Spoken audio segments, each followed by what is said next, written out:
How are we doing today? I hope we're doing fantastic.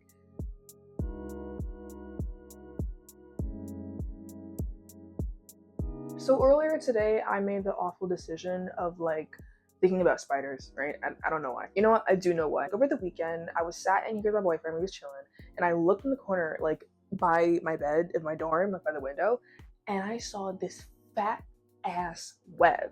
And I was like, okay. And so I started looking around, the corners of my room and stuff, obviously. My boyfriend, he's just like, what are you doing? And I was like, I'm trying to find the owner of this web in my room. And he just starts dead. So, I started thinking about spiders, and then I got more curious about spiders. And then I sat there and I was like, I wonder how big the biggest huntsman spider is. I don't know what's wrong with me sometimes. So I started looking that up, and then I got very scared, and my anxiety skyrocketed, and it was not a fun time. Curiosity sucks, but I'm not the only person that has a shit ton of curiosity. The other person who has a shit ton of curiosity is we're talking about today. Pandora. So I found that not a lot of people know a lot about Pandora besides the fact that she opened a box that she was not supposed to, which admittedly is fair because whenever she's portrayed in media, that's her only shtick. She's walking around with a box talking about oh yeah, I love my box, but I can't open it. Do you have any other substance? So Pandora was actually not born by anybody. She's nobody's daughter. She's not really anybody's, kid. You know what I mean? Her entire existence is basically a domino effect from what happened to Prometheus. Homeboy who took the fire from Olympus, gave it to the humans. Zeus was mad. Now an eagle harasses him every day. Crazy. So Zeus decided while he was still in his mood, he ordered Hephaestus to make a woman out of clay, the very first woman out of clay, all right? The name Pandora means all creation, and because of this, each Olympian god was told to bestow upon her a gift, like we're Sleeping Beauty or something. Aphrodite gave her beauty, Hermes gave her charm and cunning, Athena taught her crafts, and Hera gave her curiosity.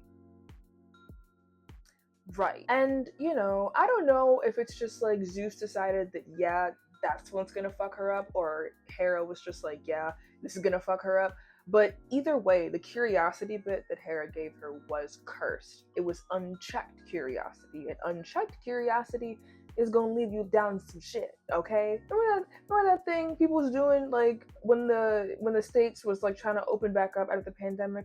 What was it called? Oh, it was so scary. Randonautica. What was that? Complete side note. What was the Randonautica era? I remember when it first started happening, and I was like, that sounds really stupid. And then I saw the videos about it, and it was just people at random locations looking at stuff.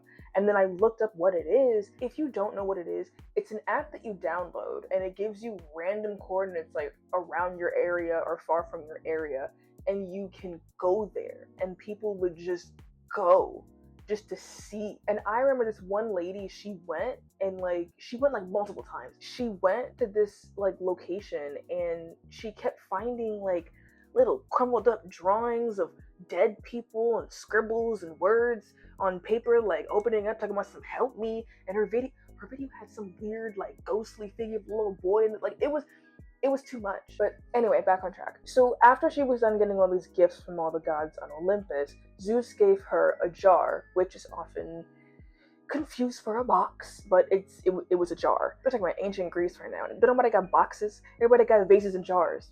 So he gave her this jar and gave her one rule that she had to follow, which was don't open the jar. And then she was given off as a bride. And who was she given to? Prometheus' brother, Epimetheus. The interesting thing about this, though, is that prior to Prometheus doing what he did to get punished, he told his brother, do not, under any circumstances, accept any gift that Olympus tries to give you, no matter what fashion it is, no matter how tempting it is, don't accept it. He didn't do that. Aphrodite blessed her with beauty, right? The saying that if you're beautiful, the best way to compliment a beautiful person is to say, oh, you were so blessed by Aphrodite. That means you're so beautiful, right? This woman is genuinely handcrafted, blessed by this hoe. So she's gorgeous, right? Gorgeous. Epimetheus, he can't resist that. So he takes her as his bride, and they're now a married couple. They lived happily, everything was all good. But like I said before, She was blessed with beauty, but also blessed with curiosity, but also cursed with curiosity, okay? As time went on, like, she became more and more and more curious about this jar. Why can't I open it? What's inside? Why would he give it to me if I can't open it? That's some bullshit. And one day she opened the lid. In a nanosecond, suffering entered the world of humanity and just ravaged it. Plague, death, sorrow, jealousy, despair. When she saw this happening, she was like, God damn, my bad, y'all. And she instantly closed the lid as fast as she could, right? And while a majority, like 99%, of all of the suffering that was inside that jar got out, one little thing remained inside the jar: hope. And so, as time went on and as humanity continued, humanity will still always suffer, but there will always be hope as well. Ain't that cute? That's real cute to me. What can we learn from this? Curiosity killed the cat. Not me, but that is all I have for you guys today with this story. Something a little short and sweet, you know. Thank you so much for watching. I hope you enjoyed it. Like, comment, share, and subscribe. Bye.